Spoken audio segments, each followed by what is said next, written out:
পাঠ করছি শাকিল আনোয়ারের চিঠি।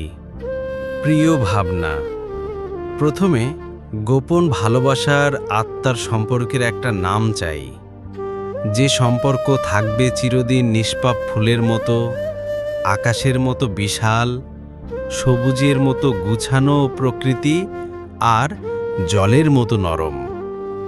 যে ভালোবাসা শত আঘাতেও এক হয়ে স্রোতে ভেসে যায়, ঢেউয়ে ঢেউয়ে মিলে যায় জলে স্বচ্ছ, সেই ভালোবাসার নাম হোক ভাবনা।